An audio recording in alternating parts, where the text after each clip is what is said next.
Hello student, welcome to my channel. देखिए, हमारा जो कैलकुलस का टॉपिक चल रहा था, कैलकुलस के टॉपिक में जो हमारा tangent and normal tangent normal curve में जो है स्पर्श रेखा एवं अभिलंब, इसमें जो हमारा एक टॉपिक आता है टू कर्व जो है एक दूसरे को इंटरसेक्ट करते हैं। दो कर्व हो, चाहे वो सर्किल हो, चाहे वो इलिप्स हो, चाहे हाइपरबोला, कोई भी कर्व हो, वो एक दूसरे को इंटरसेक्ट करते हैं। तो उसके टेंजेंट लाइन, तो उसके उन दोनों कर्व के टेंजेंट लाइन के बीच का एंगल फाइंड करना। के बीच का एंगल फाइंड करने के फार्मूला के लिए देखिए, angle of a intersection of two curve मतलब दो वक्र रेखाओं के बीच का कोण, मतलब कि ये कर्व देखिए, एक कर्व ये है, एक कर्व ये है ना।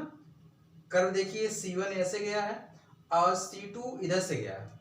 C1 और C2 एक दूसरे को P पॉइंट पे इंटरसेक्ट करती हैं। P पॉइंट पे इंटरसेक्ट करती हैं, तो P पॉइंट पर इन दोनों कर्व के, मतलब अब इस P पॉइंट पर जो है C1 कर्व का टेंजेंट लाइन खींच दिया गया। ये आप मान लीजिए P यहाँ Q कर लीजिए और यहाँ R कर लीजिए। तो C1 कर्व पे टेंजेंट लाइन PQ खींचा गया और C2 कर्व पे टेंजेंट लाइन PR खींच दिया गया ऐसे। इसके बीच का एंगल जो बनता है थीटा बनता है। सपोज कर लिया कि ये C2 कर्व के द्वारा x एक्सिस के हॉरिजॉन्टल से साई1 एंगल बन रहा है और ये कर्व आपका C1 कर्व जो है इसके साथ ये साई2 बन रहा है ना। तो ये साई1 है और ये साई2 है। अब बात करते हैं, ध्यान दीजिए, कह रहा curve C1 and C2। Curve C1, ये C1 कर्व है और ये C2 कर्व है। C1 and C2 intersect at a point P between the angle theta. हमने बताया कि P पॉइंट पे इंटरसेक्ट कर रहे हैं, इसके बीच का एंगल थीटा है। Theta and angle psi comma psi, psi comma psi tangent angle respectively C1 and C2 curve.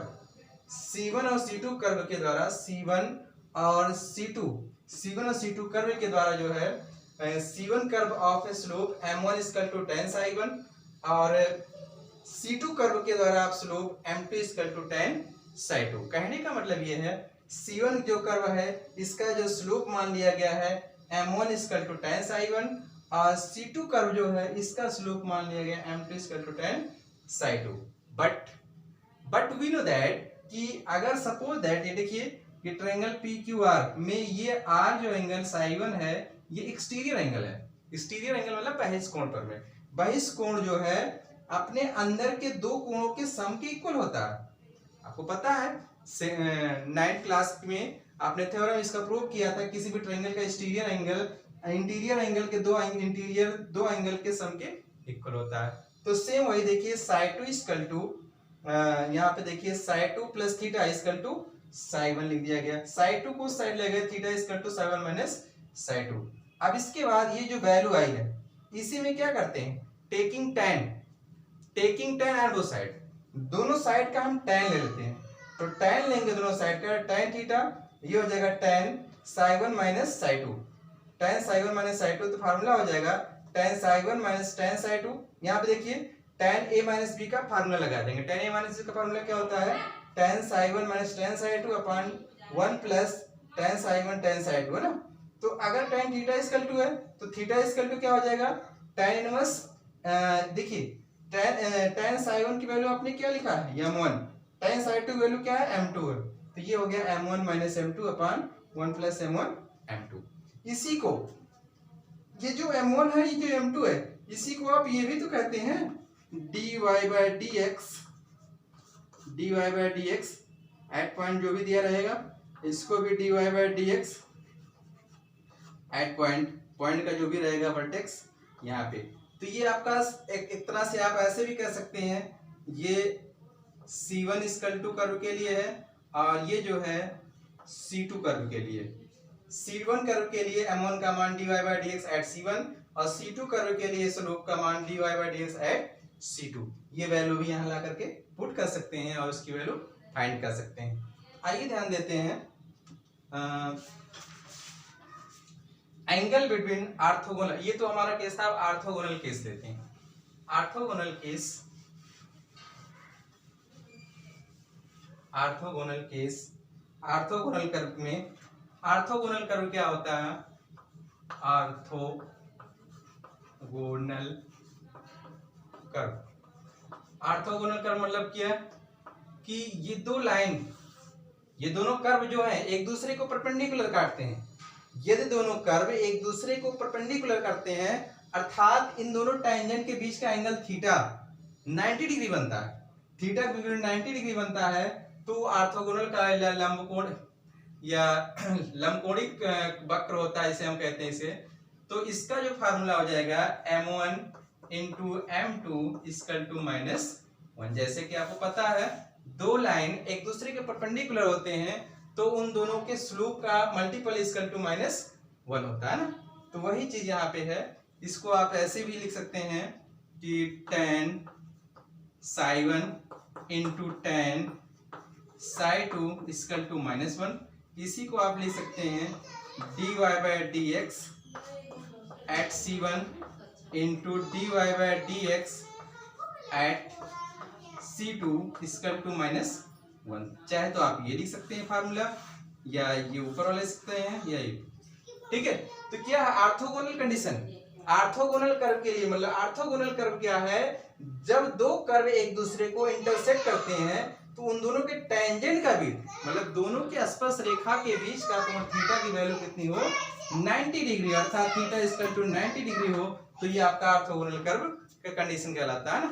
अब आ जाइए intersection.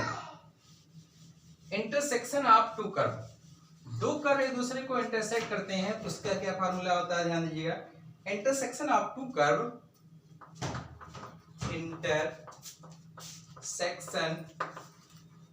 Intersection and two curve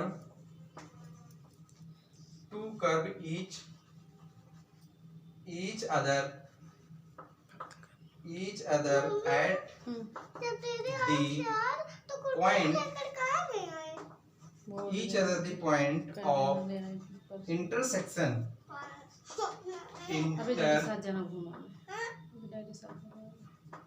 intersection तो m1 equal to m2, m1 equal to m2, m1 equal to m2 जो है कि क्या कह रहा है? Intersection and two curve each other at a point of the intersection, मतलब दो पॉइंट एक दूसरे को कट करते हैं तो उसके कंडीशन पे m1 इक्वल टू m2, या टच करते हैं, दोनों के लिए है। ये दोनों कर्व या तो एक दूसरे को कट करते हैं, एक दूसरे को टच करते हैं, एकदम टच करते हैं, मतलब ये कर्व ऐसे ऐसे टच करते हुए निकल गया, तो उस कंडीशन में दोनों के स्लोप एक दूसरे के इक्वल होते हैं। या इसको हम कह सकते हैं tan psi1 equal to tan psi2, या इसी को लिख दें कि dy/dx at c1 equal to dy/dx at c2। ठीक है, ये कंडीशन हो गया, चाहे आप मान लीजिए। आप आइए इससे प्रॉब्लम्स लेते हैं, प्रॉब्लम्स लेंगे, प्रॉब्लम्स द्वारा आपको क्वेश्चन क्लियर होगा और इसके टॉपिक भी डाउट क्लियर होंगे और आंसर भी आपको आने लगेगा ना। तो देखिए आज क्वेश्चंस लेते हैं, ध्यान दीजिएगा। प्रॉब्लम्स हमने ले लिया, find the angle of a intersection of the following curve, मतलब दो कर्व दिया है, दो कर्व एक दूसरे को इंटरसेक्ट कर रहे हैं, ये और दूसरा है ये कर्व और ये कर्व, दोनों इंटरसेक्ट कर रहे हैं। तो हमें क्या निकालना है? इंटरसेक्शन पॉइंट के द्वारा जो बीच का एंगल बनता है उस एंगल को हमें फाइंड करना है। तो सबसे पहले देखिए क्या करते हैं, तो इस एंगल इन दोनों इन लाइन जो दिया है फर्स्ट के लिए सॉल्यूशन, ये आपका हो गया xy इक्वल टू 6 और x² y इक्वल टू 12 हो गया। इन दोनों लाइन से पहले हम इंटरसेक्शन पॉइंट निकाल लेंगे। जब तक हम इंटरसेक्शन पॉइंट नहीं निकाल पाएंगे तब तक हम उसका स्लोप फाइंड नहीं कर पाएंगे, एग्जैक्ट स्लोप फाइंड नहीं कर पाएंगे। इसलिए इन दोनों का इंटरसेक्शन पॉइंट निकालने के लिए क्या करते हैं, इन दोनों इक्वेशन को सॉल्व कर लीजिए। इन दोनों इक्वेशन को सॉल्व कर दें सिंपल वे में तो हमारा इंटरसेक्शन पॉइंट आ जाएगा। तो सॉल्व करने के लिए क्या करते हैं, इसको इससे अपान कर दें, ये इक्वेशन फर्स्ट हो जाए और ये इक्वेशन सेकंड हो जाए। तो इक्वेशन फर्स्ट में इक्वेशन सेकंड को डिवाइड कर दीजिए, तो ये हो जाएगा from equation first divided equation second. First को सेकेंड में डिवाइड कर देंगे, x by x square y equal to 6/12। तो x से x कैंसिल हो गया, y से y कैंसिल हो गया, बचा क्या 1/x और ये हो जाएगा 6/12, तो 1/2। तो क्या हो जाएगा x बराबर, x की वैल्यू 2 आ गई। x की वैल्यू जो 2 आई है, यही x की वैल्यू इक्वेशन फर्स्ट या सेकेंड में किसी में ले जाकर के y की वैल्यू रख दीजिए। फर्स्ट में रख देते हैं, put the value of x in equation first, put the value x in equation first. Equation first में x की वैल्यू यहां पुट करते हैं, तो क्या हो जाएगा, ये हो जाएगा 2 into y, 2 into y equal to 6, 2 से डिवाइड कर देंगे तो y इक्वल टू 3 है ना भैया। x की वैल्यू 2 आ गई, y की वैल्यू 3 आ गई। इंटरसेक्शन पॉइंट, इन दोनों का इंटरसेक्शन पॉइंट आपका आ गया, कितना आया 2,3, 2,3 इंटरसेक्शन पॉइंट हमारा 2,3 आ गया। बस भैया 2,3 आ गया इंटरसेक्शन पॉइंट। अब हमें इन दोनों का टेंजेंट निकालना। टेंजेंट का मतलब ये है इन दोनों का स्लोप निकालना। इस लाइन, इस कर्व का स्लोप और इस कर्व का स्लोप, दोनों कर्व का जो स्लोप निकालेंगे, m1 और m2 वैल्यू निकालेंगे, तभी दोनों बीच का एंगल फाइंड कर पाएंगे, है ना। तो ध्यान दीजिए, पहले इसको लिखते हैं, फ्रॉम स्लोप निकालने का एक ही फार्मूला, dy by dx करते हैं और dy by dx वैल्यू निकालते हैं। From equation first differentiate with respect to x। x से आप इसका अवकलन करते हैं, तो फर्स्ट इंटू सेकेंड लगेगा, फर्स्ट y का dy by dx plus y रोक देंगे, x का 1 हो जाएगा, इक्वल टू 6 का 0 हो जाएगा। तो क्या हो जाएगा, dy by dx equal to minus y by x हो गया। At point 2,3 dy by dx at point 2,3, तो ये हो जाएगा, x की वैल्यू 2 है, y की वैल्यू 3 है, तो -3/2। इसको आप m1 मान लीजिए, m1 इक्वल टू हो गया -3/2। m1 की वैल्यू आ गई, कर्व 1 का स्लोप m1 की वैल्यू आ गई। ऐसे ही कर्व 2 का निकालते हैं, कर्व 2 का स्लोप निकालते हैं, तब इसके बीच का एंगल निकालने के लिए फार्मूला लगाते हैं। तो इसको भी हम यहाँ कहीं नोट कर लेते हैं, m1 की वैल्यू हम यहाँ साइड में नोट कर लेते हैं, m1 इक्वल टू -3/2। आप लोग अपनी कॉपी में नोट करिएगा, ठीक है। हम रेस्ट कर लेते हैं, हमारे पास स्पेस की प्रॉब्लम है, तो आप ध्यान दीजिएगा। अब लिखेंगे from equation second differentiate with respect to x। अब की बार इक्वेशन सेकेंड का डिफरेंशिएट करते हैं और यहां से हमें क्या निकालते हैं, स्लोप निकालते हैं सेकेंड कर्व का। तो इसमें डिफरेंशिएट करेंगे तो ये हो जाएगा, first x square dy by dx plus y, और x स्क्वायर का हो जाएगा 2x और 12 का 0 हो गया। तो हमें क्या करना है, dy by dx, इसको उधर ले जाएंगे तो -2xy upon x square, x से x कैंसिल हो गया, तो -2y upon x, dy by dx at 2,3, dy by dx at 2,3 पे लाके यहाँ पुट कर दीजिए, -2, y की वैल्यू 3 है और x की वैल्यू 2 है, तो कितना हो जाएगा, 2 से 2 कट जाएगा और ये हो जाएगा m2 इक्वल टू हो गया -3, ठीक। m1 की वैल्यू आपका आ गया -3/2, m2 की वैल्यू आ गया -3, m2 की वैल्यू -3 आ गया। अब क्या करते हैं, अब दो लाइन का इंटरसेक्शन, टू कर्व जो है एक दूसरे को इंटरसेक्ट करते हैं, तो उसके बीच का एंगल फार्मूला क्या होता है वो लिखेंगे, है ना। ध्यान दीजिएगा, we know that we know that angle of intersection of two curve, angle of intersection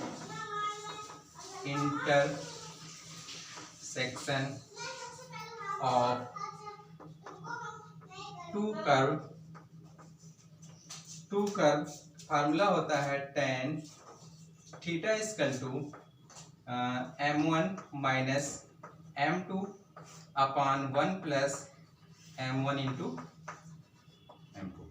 ठीक भैया, इसी में लाके वैल्यू पुट कर दीजिए और उसके बाद हमें एंगल की वैल्यू आ जाएगी। m1 की वैल्यू आपने क्या निकाला है, -3/2 माइनस m2 की वैल्यू कितना आया है, -3 अपॉन 1 प्लस -3/2 और इंटू -3। तो भैया हो तो ये tan थीटा इक्वल टू ये हो जाएगा -3/2 प्लस 3 अपॉन ये देखिएगा माइनस माइनस प्लस हो जाएगा और एलसीएम लेते हैं तो 2 और 3 3 जा 9 अपॉन 2। ठीक भैया, ये इसको मॉड में रखे रहिए। tan थीटा ये भी मॉड में है, ठीक है, जिससे माइनस प्लस की प्रॉब्लम ना हो। अब ध्यान दीजिएगा, ये 2 को इधर ले जाते हैं तो क्या हो जाएगा, -3 और 3 2 जा 6 अपॉन 2 से 2 कट जाएगा, यहाँ पे भी 11 हो जाएगा। तो कितना हो जाएगा, tan थीटा इक्वल टू, तो देखिए ये आपका हो गया -3 में 6 में से ये हो गया -2, -6 में से 3 लेस किए गए तो हो गया 3, है ना। तो थीटा इक्वल टू क्या हो जाएगा, theta equal to tan inverse 3/11। ठीक है, यही हमारा आंसर आ गया। कहने का मतलब यह है, ये दो कर्व एक दूसरे को इंटरसेक्ट करते हैं तो इसके बीच का angle theta equal to tan inverse 3/11। आइए क्वेश्चन नंबर 2 देखते हैं। सेकंड में क्या है, सेम ऐसे ही एज वेल एज करेंगे, इसका भी हम डी बाई डी एक्स करते हैं, इसका भी, इसमें सेकंड पार्ट जो है इसका भी डी बाई डी एक्स करते हैं और इसके बाद पहले तो इंटरसेक्शन पॉइंट निकालते हैं। ध्यान दीजिएगा, बहुत ध्यान से देखिएगा, क्वेश्चन आसान है लेकिन समझने का नजरिया अलग है। अगर समझ में आ गया एक भी क्वेश्चन इस टाइप के तो सारे क्वेश्चन आराम से होते चले जाएंगे। सॉल्यूशन किसका, सेकंड का सॉल्यूशन है। तो ये जो है y square equal to 4x, है ना, और फिर ये है ये इक्वेशन आपका फर्स्ट हो गया, x square equal to 4y, ये इक्वेशन सेकंड हो गया। इक्वेशन फर्स्ट और इक्वेशन सेकंड जो है इन दोनों के द्वारा हमें निकालना है इंटरसेक्शन पॉइंट। सबसे पहली बात तो आपको इतना पता होना चाहिए, ये कर्व किस एक्सिस का, ये पैराबोला है और ये भी पैराबोला है। ये एक्स एक्सिस का पॉजिटिव डायरेक्शन का पैराबोला है और ये वाई एक्सिस का पॉजिटिव डायरेक्शन का पैराबोला है। तो क्लियर है ना। तो चलिए कोई बात नहीं, हमें क्या करना है, इन दोनों के बीच का एंगल फाइंड करना है। तो सबसे पहले क्या करिए, इन दोनों का इंटरसेक्शन पॉइंट निकाल लीजिए। इंटरसेक्शन पॉइंट निकालते समय क्या करेंगे, यहां से y की वैल्यू लाके इससे फिट कर दीजिए और x की वैल्यू आ जाएगी, है ना। चलिए वही करते हैं। तो ध्यान दीजिएगा, इसी को यहां से निकालते हैं, y equal to x square upon 4। ये भी आपका इक्वेशन सेकेंड हो गया। y equal to x square upon 4, y की वैल्यू इसमें लाके पुट कर देते हैं। तो लिखेंगे from equation first and second, from equation first and equation second. Equation first और सेकेंड से y की वैल्यू x स्क्वायर अपॉन 4 लाके यहाँ रखते हैं। तो ये हो जाएगा x स्क्वायर अपॉन 4 का whole square equal to 4x। ठीक भैया, कहीं डाउट नहीं ना, कोई बात नहीं। ये हो जाएगा, इसको मल्टीप्लाई कर देते हैं, x की power 4 upon 4 equal to 4x। 4 को इसको इधर ले जाइए तो ये हो जाएगा, हाँ बात ये होल स्क्वायर है तो यहाँ पे भी स्क्वायर हो जाएगा और ये आपका 4 हो गया। ये हो गया x की पावर 4 माइनस, इसको इधर ले जाते हैं, इक्वल टू कर देते हैं तो ये हो जाएगा 4 क्यूब हो गया इंटू x हो गया। ठीक भैया, आप ध्यान दीजिए, इसको इस साइड ले आइए, किसको, इसको इस साइड ले आते हैं तो x कॉमन भी करते हैं, एक्स क्यूब माइनस एक्स 4 की पावर क्यूब इक्वल टू 0, यही तो होगा भैया। देखिए इसको इस साइड ले आएंगे, x को कॉमन भी करेंगे तो x minus x cube minus 4 cube है ना। तो अब इस x को 0 इक्वल करते हैं एक बार तो x इक्वल टू 0 हो गया, फिर x cube minus 4 cube equal to 0, तो x बराबर 4 हो गया। ठीक, दो वैल्यू x की आई है, दो वैल्यू x की आई है, इसका मतलब ये है कि ये दोनों कर्व, ये दोनों हाइपरबोला, सॉरी ये दोनों पैराबोला, ये दोनों पैराबोला एक दूसरे को 2 पॉइंट पे इंटरसेक्ट करते हैं। एक ऐसे जाएगा तो एक ऐसे जाएगा, 2 पॉइंट पे इंटरसेक्ट करेंगे। कहने का मतलब आपको सिंपल से यहां देख लीजिए, तो एक कर्व ऐसे, दूसरा कर्व ऐसे, एक दूसरे को 2 पॉइंट पे इंटरसेक्ट कर रही है। तो इसका मतलब यह है कि इन दोनों के बीच का एंगल फाइंड करने के लिए क्या करते हैं, तो अब दोनों पहले दोनों वर्टेक्स निकालते हैं दोनों पॉइंट का। तो इसका देखिए x की वैल्यू 0 है, इस कंडीशन में x की वैल्यू 0 किसी भी इक्वेशन में रखेंगे तो y की वैल्यू 0 आएगी। तो यहां लिख देते हैं इफ x इक्वल टू 0 तो y इक्वल टू 0, इसका मतलब हो गया 0,0, एक पॉइंट हो गया। फिर इफ x इक्वल टू 4 तो y equal to, x equal to 4 है तो x इक्वल टू 4, यहाँ 4 लिख देंगे, 4 4 स्क्वायर, तो y इक्वल टू भी 4 हो गया। इसका मतलब ये हो गया 4,4। 2 पॉइंट आगे, 2 पॉइंट आए हैं, एक पॉइंट ये है, एक पॉइंट ये। इन दोनों पॉइंट पर हमें क्या निकालना है, अलग अलग दोनों पॉइंट पे टेंजेंट लाइन, मतलब कि उन दोनों इंटरसेक्ट लाइन कट, दो कर्व एक दूसरे को इंटरसेक्ट करते हैं 2 पॉइंट पे, तो उसके बीच का एंगल क्या होगा, आइए ध्यान देते हैं। अब क्या करते हैं, अभी जो दिया हुआ है दोनों कर्व, इसका हम स्लोप निकालते हैं। जब तक हम स्लोप नहीं निकालेंगे तब तक हम वैल्यू फाइंड नहीं कर सकते। 2 पॉइंट हमारा है, हम यहाँ साइड में लिख लेते हैं, 0,0 पे चेक करेंगे और 4,4 पे चेक करेंगे, 2 पॉइंट पे चेक करेंगे। इसको रेस कर लिया।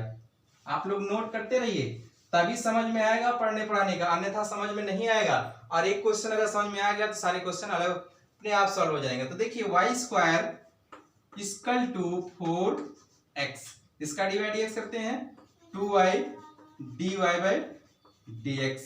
अब 4x कॉमन हो जाएगा तो ये हो जाएगा dy by dx equal to 4/2y, तो कितना हो जाएगा 2/y। तो dy बाई dx एट 0,0। पहले हम ये पॉइंट को देख लेते हैं, इस पॉइंट को देखते हैं 0,0। तो इसका मतलब ये हो जाएगा कि 2y की वैल्यू क्या है 0, इसका मतलब क्या हो गया infinite dy by dx at 0,0 equal to infinite.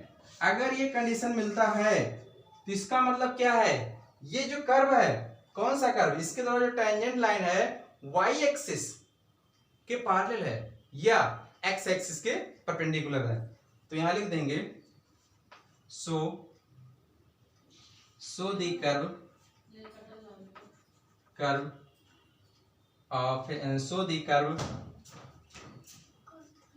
Curve of tangent line parallel perpendicular x axis है ना, यहां लिख देते हैं। तो कहने का मतलब ये है एक्स एक्सिस के परपेंडिकुलर है। अब सेकंड कंडीशन लेते हैं। सेकंड कंडीशन ये हो गया, ये पहले कर्व का, पहला कर्व जो है एक्स एक्सिस के परपेंडिकुलर है। फिर ये सेकंड लिखते हैं, सेकंड जो कर्व इक्वेशन है इसका देख लेते हैं, चेक कर लेते हैं।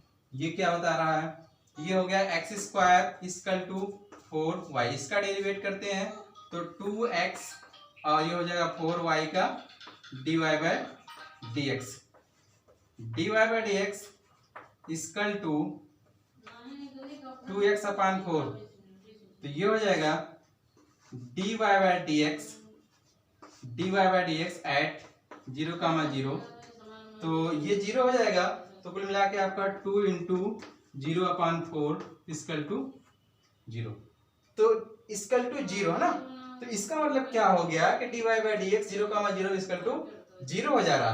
तो अब हम क्या कह सकते हैं, सो जो अब ये dy by d x equal to ये 0 आ रहा है, तो यहाँ लिखेंगे so given tangent line parallel to x axis के पैरेलल हो जाए। हमने इसी पॉइंट पे भी चेक किया है, इन दोनों का कर्व का 0,0 वर्जिन पे 0,0 को चेक किया है, तो एक्स एक्सिस के पैरेलल है, एक्स एक्सिस के परपेंडिकुलर था, एक एक्सिस के पैरेलल था। अब बात करते हैं हम कि 4,4 पे। आइए ध्यान दीजिए 4,4 पे क्या करते हैं। इसके लिए भी स्लोप वही रहेगा, केवल वर्टेक्स चेंज हो जाएगा।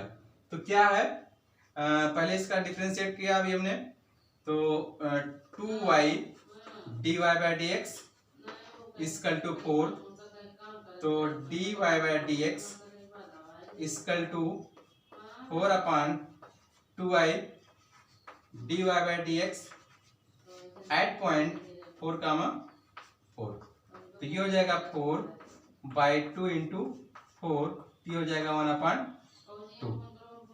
1/2। ये इसकी वैल्यू आ गई 1/2, इसको आप मान लीजिए m1, इसकी वैल्यू 1/2 आ गई। ऐसे इस कर्व की बात करें तो x square equal to 4y, ये हो जाएगा 2x equal to 4 dy by d x. तो dy by d x equal to 2x/4, तो 2 से 2 कट जाएगा, तो ये हो जाएगा dy by d x at 4,4, तो ये हो जाएगा 4/2 इक्वल टू 2। x की वैल्यू 2, अर्थात ये आपका हो गया m2 इक्वल टू 2। m1 की वैल्यू 1/2 आ गया, m2 की वैल्यू 2 आ गया, m1 m2 की वैल्यू आ गया। दोनों बीच का एंगल फाइंड करते हैं। ध्यान दीजिए, दोनों के बीच का एंगल के लिए फार्मूला लिखेंगे, वी नो दैट m1 की वैल्यू, और m1 की वैल्यू 1/2 आया था, m2 की वैल्यू 2 आया ना, लिखेंगे वी नो दैट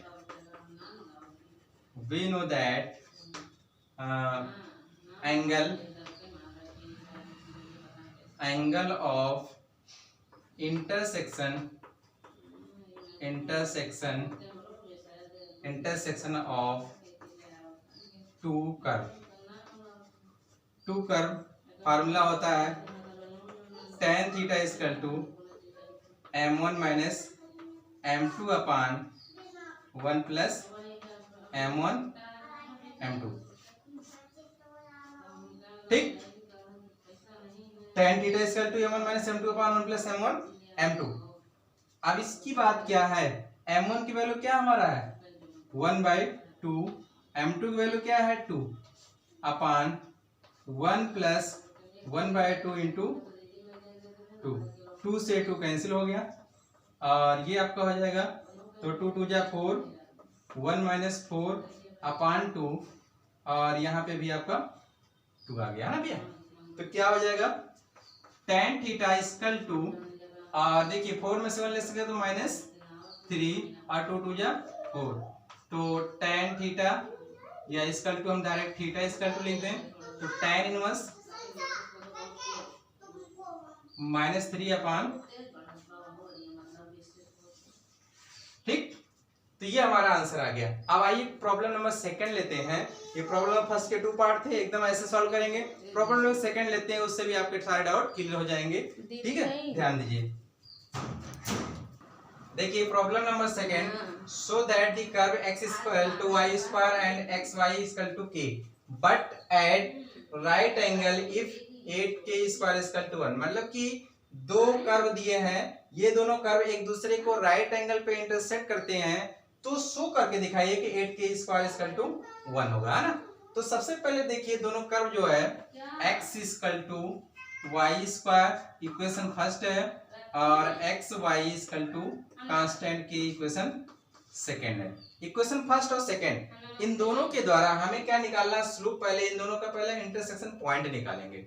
जब तक इंटरसेक्शन पॉइंट अगर नहीं दिया है तो इंटरसेक्शन पॉइंट दोनों कर्व का निकाल लेंगे, तभी डिवाइड एस करेंगे, तभी एट पॉइंट निकालेंगे, तब हमें स्लोप एग्जैक्ट आएगा, अन्यथा एग्जैक्ट स्लोप नहीं आएगा। इसलिए हमें सबसे पहले इंटरसेक्शन पॉइंट निकालने के लिए क्या करते हैं, इन दोनों लाइन को एक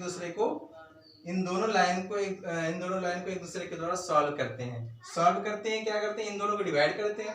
लिखेंगे from equation first divided equation second. First में इक्वेशन सेकेंड को डिवाइड करते हैं, x बाई ये हो जाएगा x upon x y equal to y square upon k. तो x से x कैंसिल हो गया और इस k को इस साइड में ले आए तो k, और ये y इधर जाएगा तो y क्यूब हो जाएगा, अर्थात y इक्वल टू क्या हो जाएगा, k की पावर 1/3, k की पावर 1/3। y की वैल्यू आ गई, y की वैल्यू k की पावर 1/3 आई। अब यही y की वैल्यू इस इक्वेशन में या इस इक्वेशन में पुट कर दीजिए, x की वैल्यू आ जाएगी। तो हम पुट कर लेते हैं, put the value y in equation first में रख देते हैं, सिंपल है। फर्स्ट में लगा के रख देते हैं, ये हो जाएगा x इक्वल टू और k की पावर 1/3 की होल पावर 2। तो x इक्वल टू k की पावर 2/3, x की वैल्यू आ गई, y की वैल्यू आ गई। इसका मतलब ये है इंटरसेक्शन आपको क्लियर हो गया। इंटरसेक्शन क्लियर हो गया। अब दोनों के द्वारा डिवाइड x, मतलब इसका स्लोप निकाले और इसका स्लोप निकाले, दोनों के स्लोप निकाल दें और दोनों एक दूसरे के परपेंडिकुलर है, तो इसका मतलब m1 और m2 equal to m1 into m2 equal to -1। उस कंडीशन में ले रख देंगे तो शायद हमारा ये प्रूव होकर के आएगा। ध्यान से देखिएगा, गौर करें ना, तो ध्यान दीजिए। तो ये हमारा इंटरसेक्शन पॉइंट हमारा जो आया है, कितना आया है, ये आया है एक्सिस। इंटरसेक्शन पॉइंट हमारा आ गया है कि k की पावर 2/3 कामा k की पावर 1/3, ये इंटरसेक्शन पॉइंट आया है। तो पहले इस लिखेंगे from equation first differentiate with respect to x से आप डॉकुलेट करेंगे तो ये हो जाएगा, x का 1 हो गया और y का 2y dy/dx eight equal to 1/2y।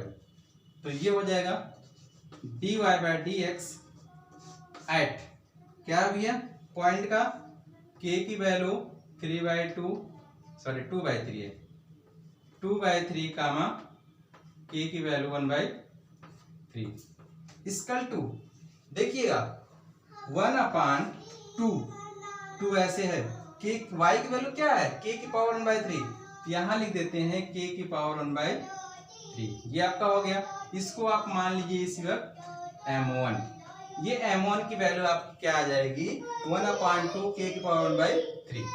अब सेकंड का डेरिवेट कर लेते हैं, इसमें फर्स्ट में सेकंड लगाएंगे तो फर्स्ट dy/dx y का सेकंड प्लस y और इक्वल टू k का 0 हो जाएगा। हमने इसका डिफरेंशिएट किया है, यहाँ लिख सकते हैं एक line from equation second differentiate with respect to x, direct कर रहे हैं, आपको समझना है। अब यहाँ से dy/dx निकालते हैं, dy/dx equal to minus y upon x, यहाँ लिख देते हैं आपको कंफ्यूजन ना हो। From equation second differentiate with respect to x से आप शॉकल कर लिया गया, तो फर्स्ट इंटू सेकंड लगाया गया, first into second, first x हो गया, y का dy/dx, सेकंड y रोक कर दिया गया, x का 1 हो गया, k का 0 हो गया, फिर y को बदलेगा माइनस हो गया, x को डिवाइड कर दिया ना। अब एट पॉइंट इसका भी लेते हैं, तो dy/dx एट पॉइंट क्या हमारा है, k 2/3 कामा k 1/3, ये हो गया। y की वैल्यू क्या है, y की वैल्यू है माइनस k की पावर 1/3 और x की वैल्यू क्या है, ये k की पावर 2/3। ये भैया क्या आया हमारा, ये m2 इक्वल टू आ गया, हम यहाँ लिख देते हैं m2 इक्वल टू हमारा आ गया, m2 equal to minus k की पावर 1/3 अपान k की पावर 2/3 m2। इसको ऊपर ले जाए तो ये हो जाएगा -1/3, ये ऊपर जाएगा तो -2/3 हो गया। तो ये हो जाएगा m2 इक्वल टू -k, और ये इस 2 में से 1 लेस हो जाएगा तो -1/3 हो गया। ठीक भैया, m2 और m1 की वैल्यू आ गई। m1 की वैल्यू हमारा ये आया है और m2 की वैल्यू ये आया है। अब हमें निकालना है स्लोप। स्लोप क्या, एंगल फाइंड करना है। यहाँ लिख देते हैं समझने के लिए। m1 इक्वल टू आया है 1/2 k की पावर 1/3 और m2 इक्वल टू आया है -k की पावर 1/3। ठीक है जी हाँ। अब ध्यान दीजिएगा, हमें निकालना है tan परपेंडिकुलर। क्वेश्चन कंडीशन क्या कह रहा है, so that the curve but right angle at, है ना, ये दोनों राइट एंगल है। लिखेंगे according to questions, according to questions, प्रश्नानुसार m1 into m2 equal to -1। m1 की वैल्यू क्या है भैया, m1 की वैल्यू ये है 1/2 k की पावर 1/3 इंटू माइनस k की पावर 1/3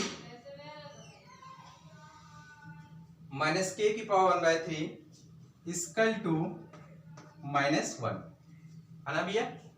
तो अब इसके बाद क्या करते हैं, ध्यान दीजिएगा, माइनस k की पावर एक, पहले यहाँ पे वैल्यू जो हमारी आई थी एक माइनस भी है,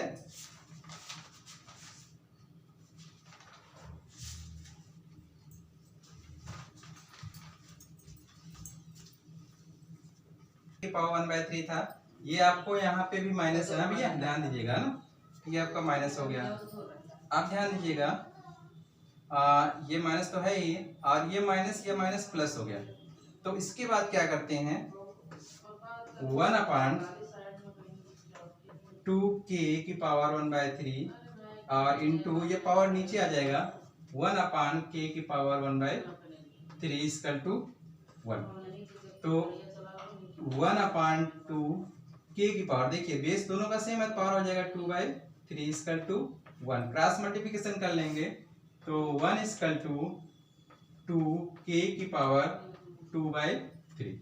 हमें प्रूव क्या करना है, प्रूव करना है 8k स्क्वायर इक्वल टू 1। देखिए कैसे लाते हैं, ध्यान दीजिएगा, बहुत ही इंपॉर्टेंट क्वेश्चन था ये, और बहुत ही इंटरेस्ट क्वेश्चन है, केवल एक बार सीरियसली ध्यान से देखना है। तो ये आपका हो गया 2k की power 2/3 equal to 1, cubing on both side, दोनों साइड का हम क्यूब कर लेते हैं। ठीक है, ये 3 से 3 कट जाएगा, और ये क्यूब जो है इस पे भी लगेगा, एक क्यूब इस पे भी लगेगा, 2 की पावर क्यूब, और इसका इस पे लगेगा तो 3 कट जाएगा, तो ये आपका k स्क्वायर इक्वल टू 1। ये हो जाएगा 2 की पावर क्यूब मतलब 8k स्क्वायर इक्वल टू 1, है ना भैया। ये हमें प्रूव करना है। ठीक, हमने जो है intersection of two line, intersection 2 point intersect cut करते हैं तो उसके बीच का एंगल निकालने का फार्मूला सिखा दिया आपको, मतलब इसके द्वारा कैसे प्रॉब्लम को सॉल्व किए जाते हैं वो भी आ गया है। इस टाइप के जितने भी प्रॉब्लम होंगे अपने नोटबुक से, टेक्स्ट बुक से आप आराम से लगाइएगा। अगर कोई डाउट होती है तो हमारे कमेंट बॉक्स में कमेंट करिएगा, या हमारे व्हाट्सएप, इंस्टा, मतलब कि जो भी हमारे सोशल मीडिया नेटवर्क्स हैं उससे भी आप हेल्प ले करके भी आप आपसे हेल्प ले सकते हैं। तो आज के लिए इतना ही, थैंक यू वेरी मच।